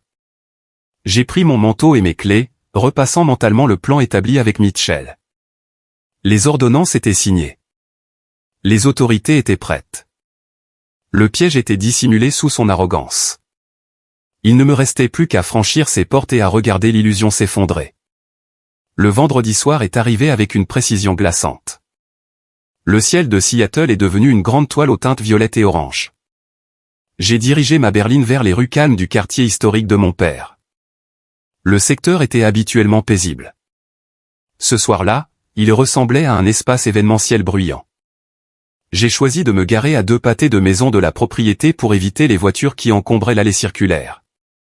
Un service de voiturier temporaire avait été installé près des grilles en fer forgé. Des employés en uniforme s'activaient pour garer une suite de voitures de sport et de luxe louées. J'ai coupé le contact et je suis resté un moment dans le calme de ma voiture pour réguler ma respiration. Je portais un costume bleu marine ajusté. Ce n'était pas un vêtement de créateur, mais il présentait la coupe nette d'une tenue professionnelle. Je m'appuie sur des faits vérifiables plutôt que sur des illusions.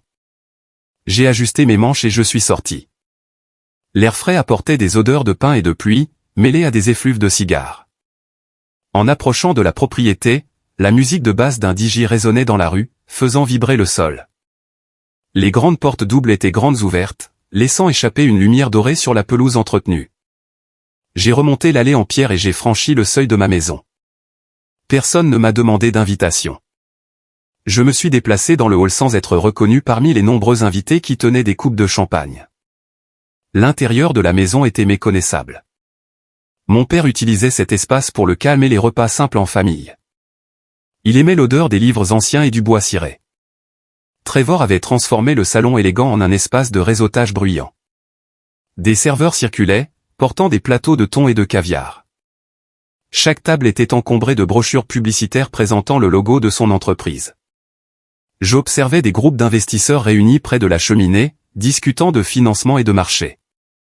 Ils portaient des vêtements simples mais coûteux, cherchant à projeter une image de réussite naturelle. Ils croyaient à l'illusion créée par Trevor. Ils observaient les hauts plafonds et les boiseries anciennes, et supposaient que le jeune homme qui les recevait disposait d'une fortune familiale importante. C'était une mise en scène réussie pour inciter des personnes crédules à confier leur argent. Avant que je ne puisse mesurer les dégâts causés au parquet d'origine, une main s'est serrée fermement sur mon bras. L'emprise était assez forte pour laisser des marques sous le tissu de ma veste. Je me suis retourné pour découvrir ma mère, Sylvia, qui me fixait. Elle portait une robe en soie verte qui avait dû coûter l'équivalent d'un mois de mon salaire. Son visage montrait une tension contenue. Elle affichait un sourire figé pour les invités tout en me fixant avec un regard inquiet.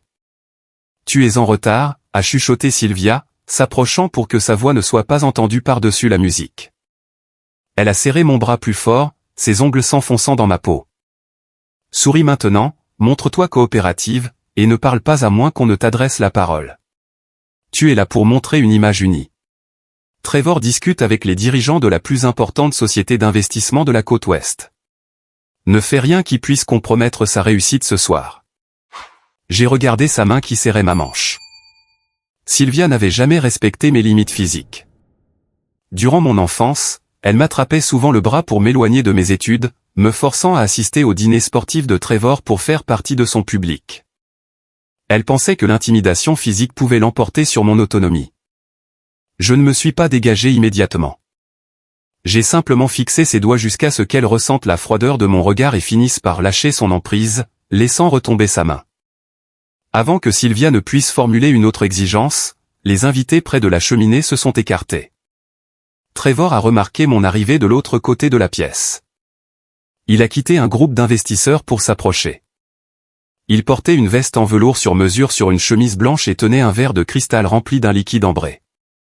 Des odeurs de bourbon et de parfum fort annonçaient sa venue. Il jouait un rôle pour les invités, veillant à ce que ses mouvements montrent l'assurance d'un homme d'affaires accompli. Il voulait que les investisseurs le voient accueillir sa sœur simple avec bienveillance. Alara, a annoncé mon frère d'une voix forte, s'assurant d'être entendu par les personnes à proximité. Je suis ravi que tu aies pu t'éloigner de tes feuilles de calcul pour voir comment se crée la vraie richesse. J'expliquais justement à mes partenaires l'importance du soutien de la famille. Il m'a tapoté l'épaule, feignant une affection fraternelle tout en utilisant le contact physique pour me déstabiliser légèrement. Trevor utilisait toujours sa présence physique pour dominer l'espace. Il a bu une gorgée de son bourbon. Il s'est approché, parlant plus bas mais sur un ton moqueur. « Tu devrais prendre des notes ce soir », a-t-il glissé. Voilà à quoi ressemble la réussite. Quand mes fonds seront débloqués plus tard ce soir, je pourrai t'accorder un petit prêt. Pour t'aider à quitter ce bureau ennuyeux que tu sembles tant aimer. Tu as l'air un peu perdu ici dans ton costume simple au milieu des gagnants. J'ai observé l'homme qui se tenait devant moi. Trevor avait 33 ans, mais il montrait toujours les réactions d'un enfant gâté exigeant des récompenses non méritées. Il pensait que sa veste en velours et sa propriété usurpée le rendaient intouchable. Il supposait que réunir les personnes fortunées de la ville sous ce toit lui offrait une protection totale. Il ignorait que la justice destinée à démonter sa vie se déplaçait déjà vers ce lieu précis. Il insultait la personne même qui détenait le titre de propriété du sol sur lequel reposaient ses chaussures de cuir. Je n'ai montré aucune émotion. Je n'ai pas répondu par une remarque cinglante ni cherché à défendre mes choix professionnels. Les réactions émotionnelles sont inutiles.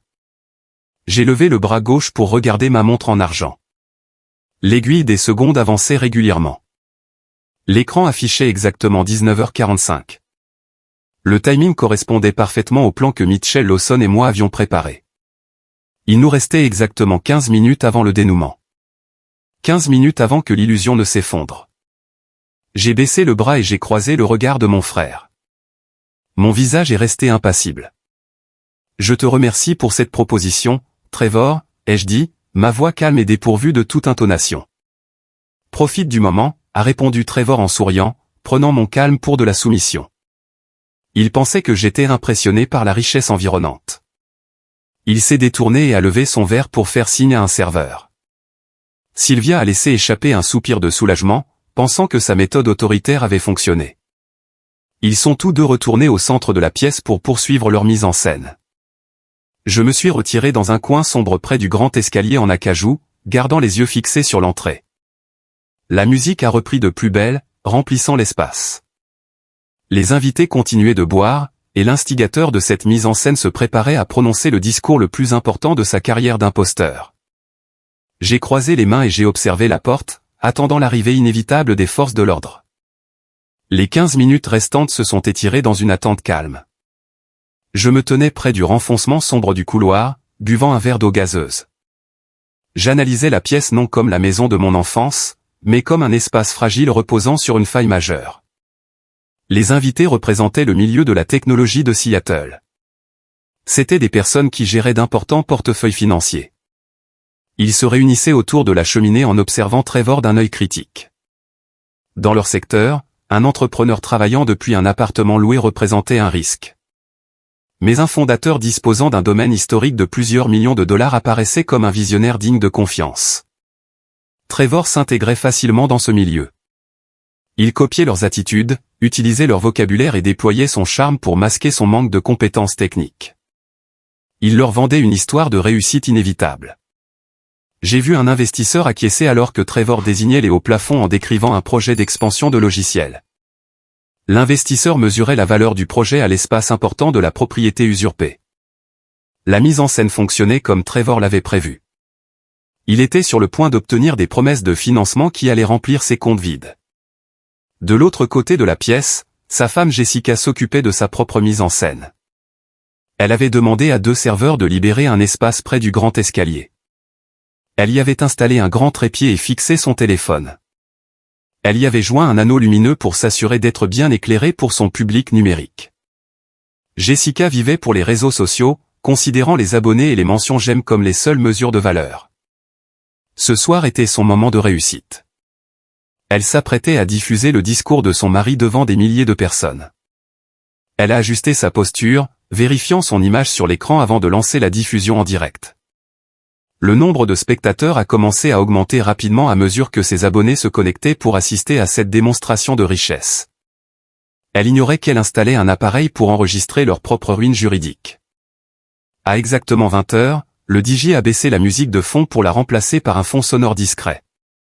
Trevor est monté sur la 3e marche du grand escalier, se plaçant ainsi au-dessus des invités. Il tenait son verre de bourbon de la main droite. Il a pris une cuillère sur un plateau voisin et a frappé le verre. Le son clair a interrompu les conversations. La pièce est devenue silencieuse et les 200 invités se sont tournés vers l'escalier. Trevor a attendu 10 secondes avant de parler, laissant l'attention se fixer sur lui. Il savourait le silence de la pièce et les regards du milieu de la ville.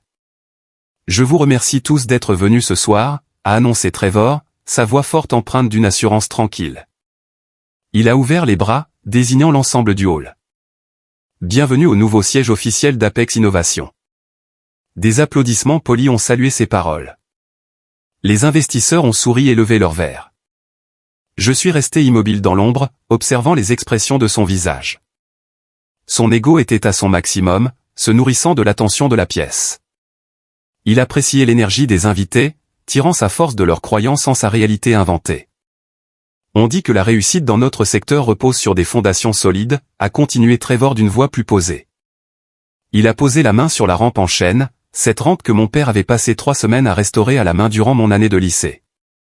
Le mensonge était énorme, résonnant au-dessus des fleurs et des tables de traiteurs.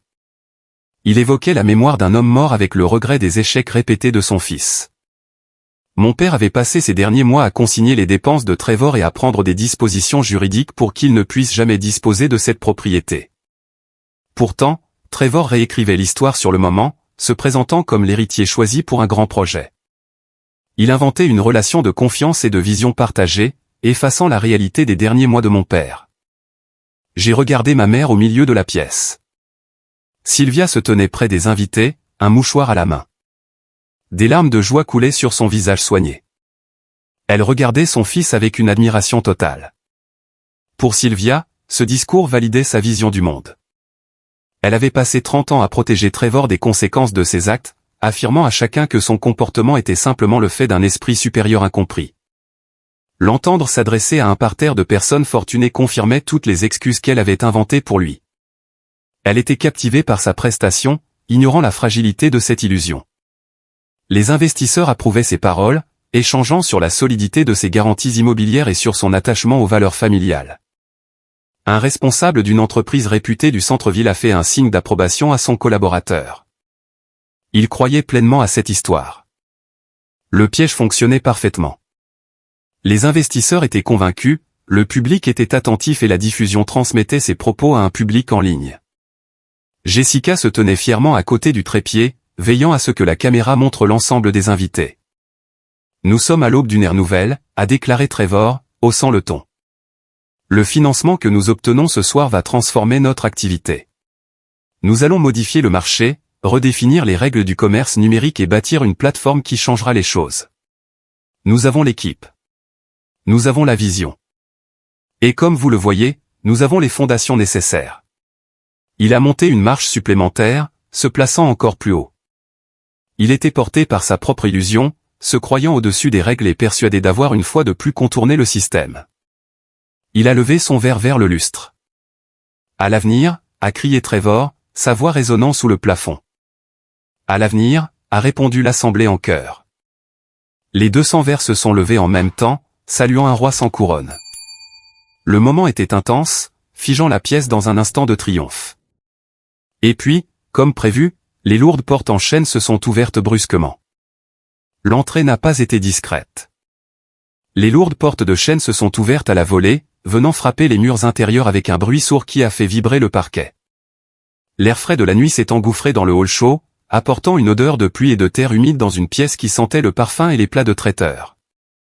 3 adjoints en uniforme du shérif du comté de King ont franchi le seuil.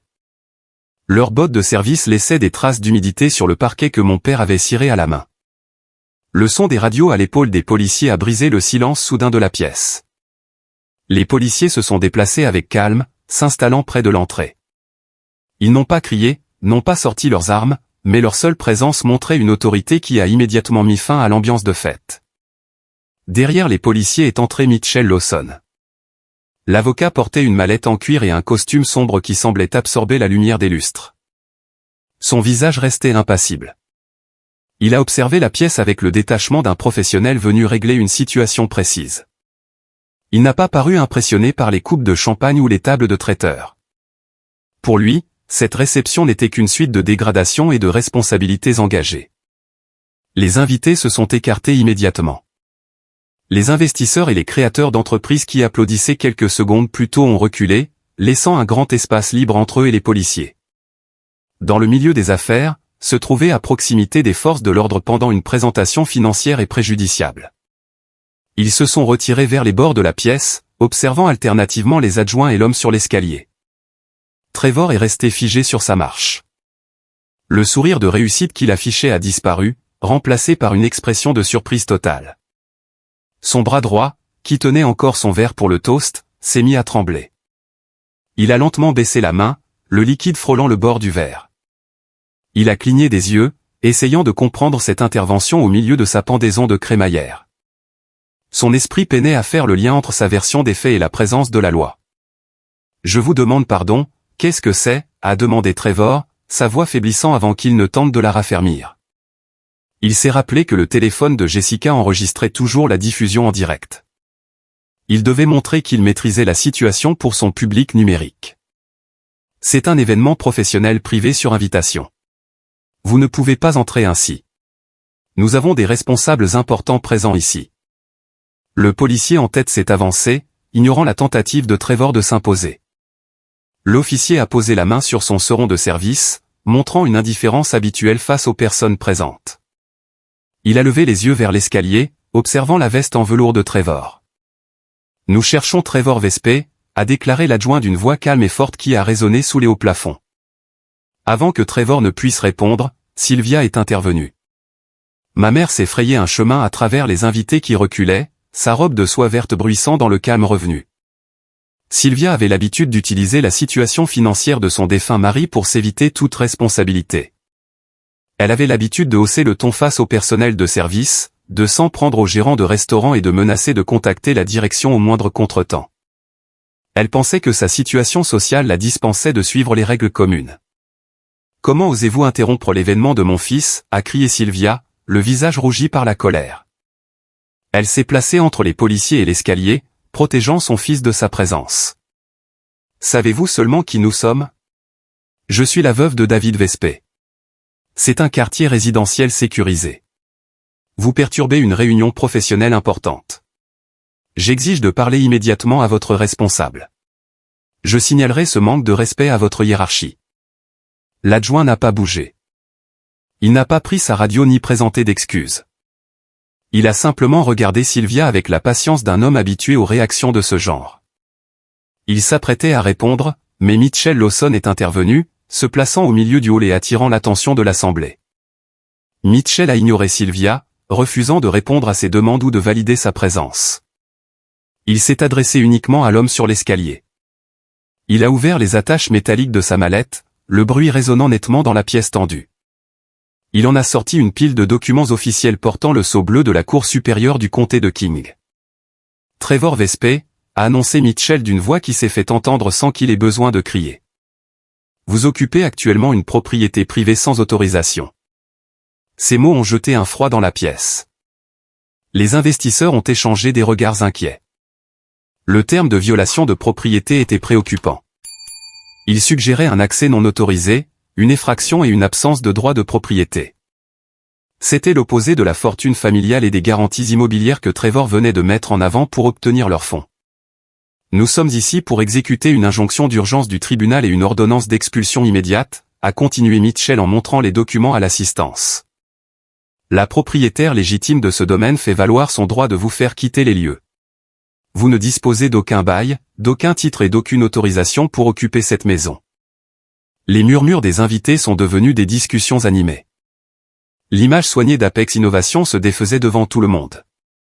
Les investisseurs qui approuvaient le discours de Trevor quelques minutes plus tôt le regardaient désormais avec méfiance. Ils ont commencé à poser leurs coupes de champagne sur les tables et les comptoirs. Le bruit du verre sur la pierre marquait la fin de ses espoirs de financement. Trevor a perdu ses couleurs, affichant un visage blafard. Il s'est cramponné à la rampe en bois, cherchant un appui alors que son univers s'écroulait. Il a regardé Mitchell Lawson, puis les policiers et enfin sa mère. Sylvia est restée interdite, la bouche bée, ses menaces s'effaçant alors que la réalité de la décision de justice s'imposait à elle. C'est un mensonge, a bafouillé Trevor d'une voix tremblante, désignant l'avocat du doigt. Jessica s'est empressée de manipuler le trépied, ses doigts glissant sur l'appareil. L'anneau lumineux se reflétait dans ses yeux écarquillés par la panique alors qu'elle tentait d'interrompre la diffusion en direct pour ses abonnés. Mais le mal était fait. Le public en ligne avait assisté à l'arrivée de la police. Ils avaient entendu l'annonce de l'expulsion et vu l'assurance de Trevor disparaître pour laisser place à la panique. L'historique des réseaux sociaux reste, et ses difficultés étaient désormais enregistrées. Je suis resté dans l'ombre, observant le déroulement de la procédure. Mon cœur battait calmement. Les tensions de notre dynamique familiale avaient finalement trouvé leur résolution par un moyen juridique incontestable. Les investisseurs se dirigeaient vers la sortie, s'éloignant d'un homme qui allait être expulsé de la maison qu'ils prétendaient posséder. Mitchell Lawson a fait un pas de plus, s'approchant du bas de l'escalier. Il a tendu les documents officiels vers Trevor. Le juge a examiné les preuves ce matin, Monsieur Vespey, a déclaré Mitchell d'un ton neutre. Le tribunal a jugé votre occupation de cette propriété non autorisée. Vous devez cesser vos activités immédiatement et quitter les lieux. À défaut, ces officiers procéderont à votre expulsion par la force. La décision est tombée avec force dans la pièce. Les investisseurs n'ont pas demandé d'explications supplémentaires. Les responsables des sociétés d'investissement ont commencé à se diriger vers la sortie. Leur visage montrait leur volonté de se protéger professionnellement. Ils laissaient là l'imposteur, le laissant faire face aux conséquences de ses actes. La pendaison de crémaillère s'était transformée en une déconvenue publique. Trevor est descendu rapidement les dernières marches, ses chaussures glissant légèrement sur le bois ciré. L'image de l'entrepreneur accompli s'est effacée pour laisser place à un homme aux abois. Son visage était rouge, contrastant avec sa veste de velours. Il a bousculé un invité pour s'approcher de l'avocat. Sans autorisation, a bafouillé Trevor, la voix tremblante. Vous plaisantez? C'est ma maison. Mon père me l'a laissée. Il m'a promis ce domaine pour mon entreprise. Vous n'avez aucun droit ici. Trevor avait passé ses 33 années à utiliser l'argent de la famille pour ses besoins personnels. Dès qu'il avait besoin de fonds pour un projet ou de régler une situation de bail, mon père fournissait le capital. Trevor pensait que la proximité avec la richesse équivalait à un droit de propriété. Il supposait que parce qu'il portait le nom de mon père, les règles de succession ne le concernaient pas. Il pensait que prendre possession des lieux remplaçait la signature d'un acte officiel. Mitchell Lawson n'a pas bougé. L'avocat est resté calme et impassible. Il a posé sa mallette sur un meuble ancien et l'a ouverte. En réalité, Monsieur Vespey, a déclaré Mitchell d'un ton calme et précis, les documents officiels de la succession enregistrés montrent une toute autre situation. Cette propriété appartient entièrement et exclusivement à Alara Vespey. Sylvia a poussé un soupir de surprise, portant les mains à sa poitrine. Elle s'est avancée pour protester, mais Mitchell l'a devancée. Il a sorti une tablette de sa mallette et l'a activée. Il a affiché le dossier numérique que j'avais préparé, orientant l'écran vers mon frère. Regardons les preuves que vous avez fournies au tribunal, a proposé Mitchell. Il a augmenté le volume de l'appareil, et la musique entraînante de la publication de Trevor a résonné dans le hall silencieux. Ce son joyeux tranchait avec la gravité du moment. L'écran montrait Trevor souriant, affirmant vouloir envoyer sa start-up vers les sommets et détenir les clés du royaume. La vidéo montrait ensuite Jessica dans le bureau, désignant les bibliothèques. Puis est venu le passage où elle déclarait qu'il venait de changer les serrures pour s'approprier la maison. Trevor a fixé l'écran, interdit. Son visage a perdu ses couleurs. Il a fait un geste pour s'emparer de la tablette, mais le policier s'est avancé légèrement, posant la main sur son seron. Ce mouvement a suffi à l'arrêter. Trevor est resté la main suspendue. L'État de Washington est très précis sur le droit de propriété, a rappelé Mitchell d'un ton calme. Les règles ne laissent pas de place aux arrangements familiaux. En engageant un serrurier pour modifier les verrous d'un bien qui ne vous appartient pas, vous avez commis des dégradations volontaires. De plus, vous avez occupé sans droit la maison de votre sœur, avec l'intention d'utiliser ce bien pour obtenir des garanties de la part des investisseurs présents. Vous avez créé une fausse image pour obtenir des fonds. Les paroles de l'avocat ont résonné dans le grand hall. Mitchell décrivait la méthode de l'imposture devant les personnes même que Trevor cherchait à convaincre. J'ai observé la réaction des investisseurs. C'étaient des professionnels pragmatiques qui géraient d'importants portefeuilles. Ils pouvaient accepter des projets originaux, mais pas une tromperie sur les garanties présentées. L'illusion s'est effacée rapidement. Les responsables qui écoutaient le discours de Trevor le voyaient désormais comme un risque majeur. J'ai vu un associé d'une entreprise réputée sortir son téléphone de sa veste. Il a commencé à écrire rapidement sur son écran, envoyant des instructions à ses collaborateurs pour rompre tout contact avec Apex Innovation.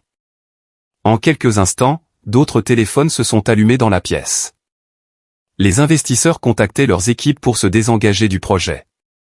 Ils écartaient mon frère de leur réseau. La situation était d'autant plus difficile que la diffusion en direct n'avait pas été interrompue. Jessica, dans sa panique, s'était trompée en manipulant le trépied. Au lieu d'arrêter la diffusion, elle avait activé la caméra arrière.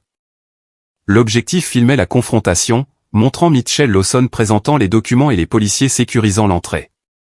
Ses abonnés et des observateurs du milieu technologique assistaient en direct à la situation de Trevor.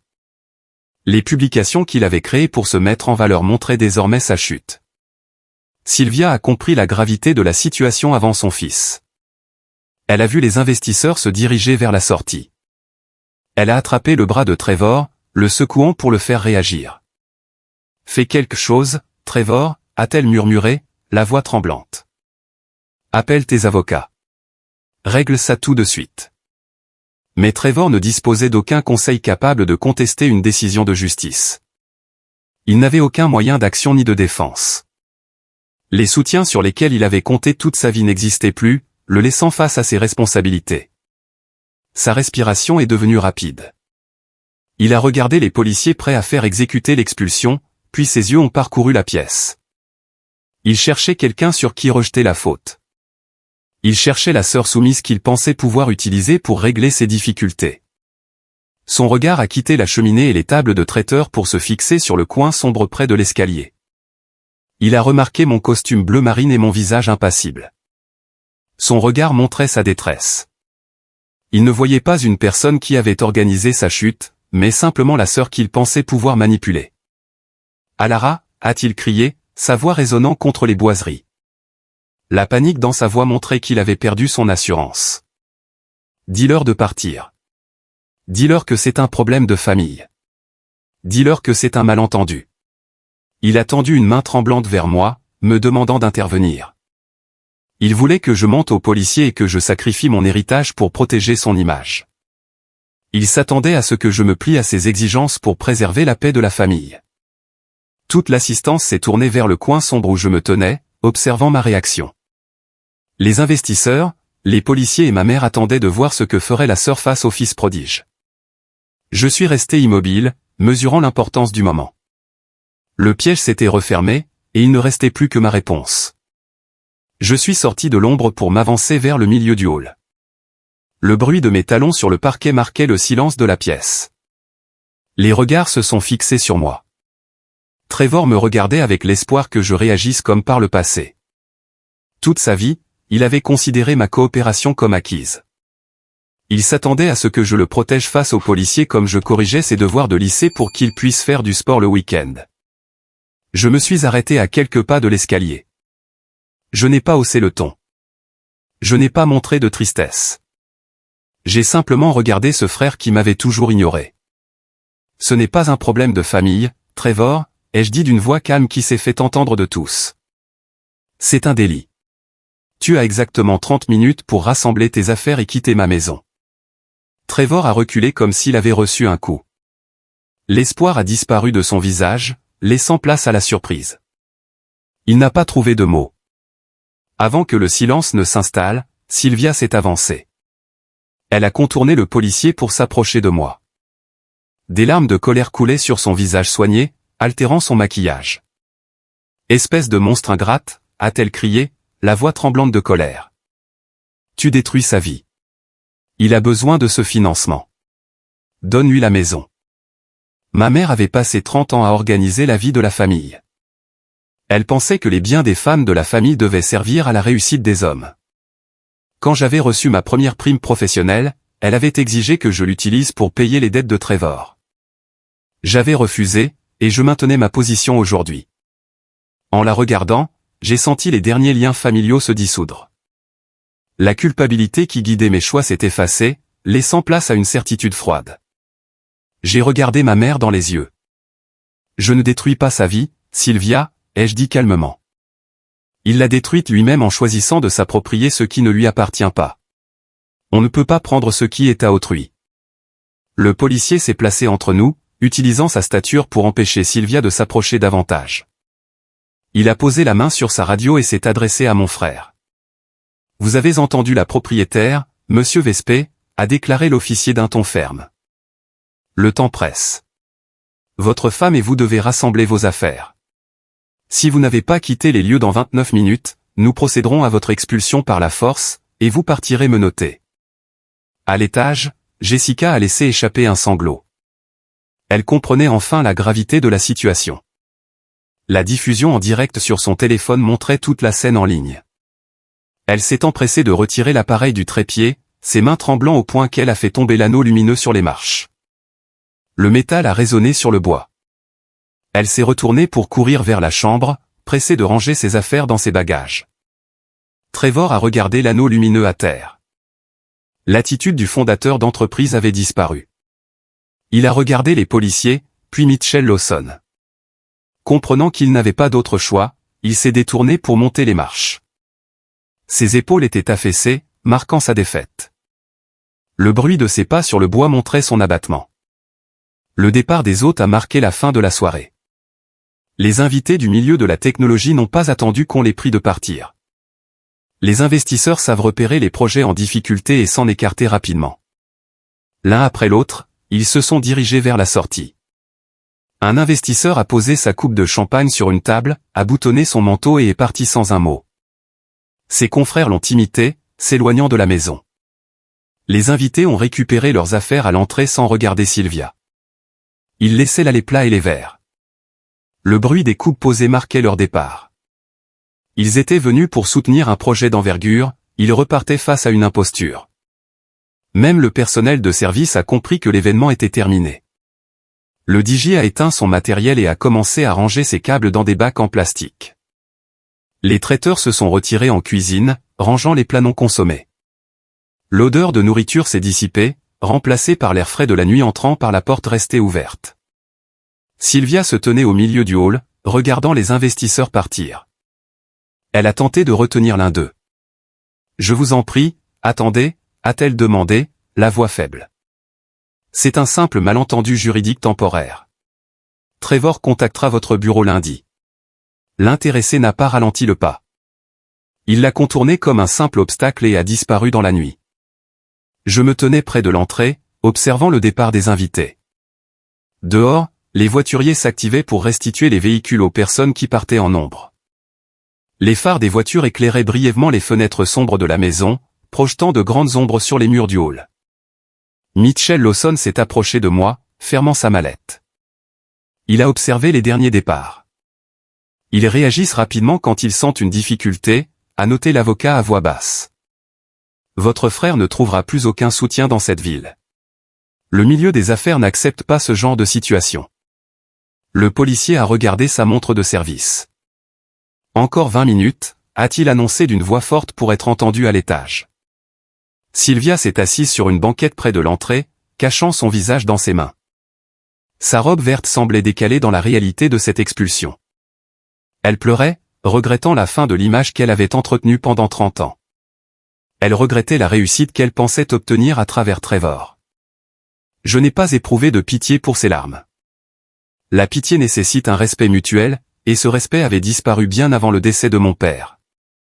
Des bruits provenaient de l'étage, des tiroirs ouverts avec précipitation, des fermetures de valises, des bagages traînés sur le sol. La panique avait remplacé la fête. Des pas ont résonné dans l'escalier. Quelques minutes plus tard, Trevor est descendu avec 2 sacs de voyage remplis à la hâte. Des vêtements dépassaient des ouvertures, traînant sur les marches. Jessica le suivait, tirant une valise à roulettes qui heurtait le bois de l'escalier. Son visage était marqué par les larmes et le maquillage coulé. L'assurance de la blogueuse avait fait place à l'abattement d'une occupante expulsée. Ils sont arrivés en bas. Trevor a évité mon regard. Il a fixé la porte de sortie, observant la chaussée humide. Les policiers les ont accompagnés vers la sortie, veillant à ce qu'ils n'emportent pas d'objets appartenant à la maison. Sylvia s'est levée pour les rejoindre, prenant le bras de Trevor alors qu'il sortait sous la pluie de Seattle. Je suis resté à l'intérieur, les regardant s'éloigner dans la nuit. Les portes de chêne sont restées ouvertes, laissant l'air frais dissiper l'atmosphère de la soirée. L'expulsion était terminée, mais les conséquences de leurs actes commençaient à se faire sentir. Les répercussions du vendredi soir ne se sont pas arrêtées là. Dans notre milieu, la réputation est essentielle. Un entrepreneur peut surmonter un projet difficile ou une mauvaise campagne publicitaire, mais pas une mise en cause publique pour tromperie. Les images que Jessica avait diffusées ont été largement partagées durant le week-end. Le lundi matin, la vidéo montrant mon frère recevant une ordonnance d'expulsion pendant sa présentation était connue de tous les milieux d'affaires du nord-ouest du Pacifique. Les investisseurs communiquent entre eux. Ceux qui étaient présents dans mon hall ont prévenu leurs confrères. Les espoirs de financement ont disparu immédiatement. Les partenaires financiers ont compris que Trevor avait utilisé un bien usurpé pour présenter des garanties. Ce n'était pas une simple exagération de patrimoine, c'était une tentative d'obtenir des fonds par la ruse. La réaction du milieu a été immédiate. Trevor a été écarté des réseaux d'affaires. Apex Innovation ne disposait d'aucune technologie propre et ne générait aucun revenu. L'activité reposait uniquement sur des bureaux loués, une image de marquer les démarches de Trevor. Sans capital, ses comptes professionnels se sont trouvés vides dès le mercredi. Il n'a plus pu payer l'hébergement des serveurs. Ses développeurs sous contrat, comprenant la situation, ont arrêté leur collaboration et lui ont retiré l'accès au code source. En l'espace de 7 jours, l'entreprise s'est trouvée en situation de faillite. Trevor a tenté de s'expliquer en ligne. Il a publié une longue vidéo essayant de présenter l'intervention de la police comme une simple erreur administrative sur un titre de propriété. Les retours ont été très critiques. Les internautes ont analysé les images des policiers, soulignant le décalage entre ses affirmations passées et son attitude lors de l'expulsion. La vidéo est devenue un exemple de ce qu'il ne faut pas faire dans les milieux de jeunes entreprises. Ses publications en ligne avaient scellé sa situation professionnelle. L'échec de son fils exigeait un coupable. Sylvia ne pouvait pas admettre que Trevor était responsable de sa situation. Pour préserver sa vision des choses, elle s'en est prise à moi. Mon téléphone a commencé à vibrer continuellement le dimanche après-midi. L'écran montrait de nombreux messages hostiles de ma mère. Elle ne cherchait pas à discuter, elle formulait des accusations. « Tu as détruit ton frère », écrivait-elle. « Tu as organisé cette situation pour nuire à notre famille. Tu ne seras jamais pardonné d'avoir gâché son avenir. » Les messages se succédaient rapidement, pleins de reproches. Je suis resté assise à ma table, observant les notifications s'accumuler. Je n'ai pas cherché à me défendre. Une analyste sait qu'intervenir sur des données erronées ne change pas le résultat. Elle a tenté de m'appeler depuis des numéros masqués. Quand le téléphone sonnait avec des indicatifs inconnus, je laissais l'appel aller vers la messagerie. J'ai écouté un message où Sylvia pleurait, affirmant que mon père aurait honte de mon attitude. J'ai supprimé l'enregistrement. Mon père avait rédigé son testament précisément pour éviter que Trevor n'utilise ce bien. Faire respecter le testament était la meilleure façon de respecter ses volontés. J'ai pris des captures d'écran des messages hostiles. J'ai créé un dossier à son nom pour y conserver ces éléments. Puis j'ai ouvert mes paramètres de contact. J'ai sélectionné le profil de Sylvia et je l'ai bloqué. J'ai fait de même pour Trevor et Jessica. J'ai interrompu tout contact en quelques clics. Je n'ai pas cherché à me venger. La vengeance demande du temps et de l'énergie. Je me suis simplement écarté pour laisser les conséquences se produire. Quand une situation repose uniquement sur des droits injustifiés et de fausses affirmations, l'échec survient naturellement, sans aide extérieure. Pendant que mon frère faisait face à sa situation, je me suis occupé de préserver la maison de mon père. Mitchell Lawson a contacté une entreprise de sécurité dès le samedi matin. En quelques heures, des techniciens sont intervenus sur place. Ils ont retiré les verrous que Trevor avait installés pour poser des serrures biométriques et des plaques de protection en acier. Des caméras de surveillance ont été installées le long des accès, couvrant l'ensemble de la propriété. La maison était désormais sécurisée, concrétisant les limites que je venais de fixer. Je me suis installé dans la maison durant la semaine qui a suivi. Je n'ai pas fait appel à des déménageurs ni organisé d'événements bruyants. J'ai chargé mes affaires personnelles dans ma voiture, mes vêtements, mon matériel informatique et quelques objets de valeur. J'ai franchi le portail en fer forgé et je me suis garé dans l'allée. En franchissant la porte d'entrée, j'ai ressenti un changement d'ambiance. Les odeurs de la fête s'étaient dissipées. La maison sentait le bois ciré et le papier ancien, exactement comme mon père la conservait. Je suis entré dans la pièce que Trevor et Jessica voulaient modifier. Les bibliothèques en acajou étaient en place. J'ai passé du temps à nettoyer les étagères, effaçant les traces de leur présence. J'ai replacé le fauteuil en cuir de mon père derrière le bureau. En y installant mes écrans, j'en ai fait mon espace de travail. J'ai traversé le hall d'entrée, passant la main sur la rampe en chêne. Le calme de la maison était marquant. Durant les premiers jours, l'espace important de la demeure créait un écho sous les hauts plafonds et sur les boiseries. Certains auraient trouvé ce silence impressionnant ou propice à la solitude. Je l'ai trouvé reposant. L'écho ne marquait pas l'isolement, mais une tranquillité méritée. Les exigences de Sylvia et les propos de Trevor s'étaient tus. J'avais récupéré mon bien et sécurisé mon cadre de vie contre toute intervention future. Les données confirmaient que mon espace de vie était enfin sécurisé. Cependant, malgré les nouvelles serrures activées et les contacts rompus, une certaine vigilance demeurait. L'expulsion et les mesures de sécurité étaient efficaces, mais je savais de quoi ma famille était capable dans la difficulté. Quand des personnes perdent leurs ressources et leur position sociale en même temps, leurs réactions deviennent imprévisibles. Elles voient les limites posées comme un défi à relever. J'ai reçu un signal discret du système de sécurité un jeudi soir tard. J'étais en train d'examiner un algorithme de transport dans mon bureau quand une notification est apparue sur mon écran. Une voiture sombre était garée près des grilles en fer forgé. J'ai affiché la caméra en direct depuis mon bureau sécurisé. Les phares éclairaient la chaussée humide à travers la brume de la nuit. Je me suis approché de l'écran, observant la berline. J'ai reconnu le modèle de la voiture de luxe louée par Trevor. Le dernier échange n'allait pas se faire dans un bureau ou en public. Il allait mesurer la solidité des limites que je venais d'établir. La voiture sombre attendait à l'extérieur des grilles. Les images de la caméra de sécurité étaient transmises sur mes écrans. C'était bien Trevor. Le moment de mesurer la solidité de mon installation était venu. Je n'ai pas ressenti d'accélération de mon pouls. J'ai simplement observé l'écran pour analyser ses mouvements. La pluie tombait régulièrement, éclairée par ses phares. Il a coupé le moteur. La portière s'est ouverte et mon frère est sorti sous la pluie de Seattle. Il ne ressemblait plus à l'entrepreneur sûr de lui qui s'adressait aux investisseurs. Sa veste était froissée, sa posture montrait son abattement. Il s'est dirigé vers l'interphone installé sur le pilier de pierre. Il a appuyé sur le bouton.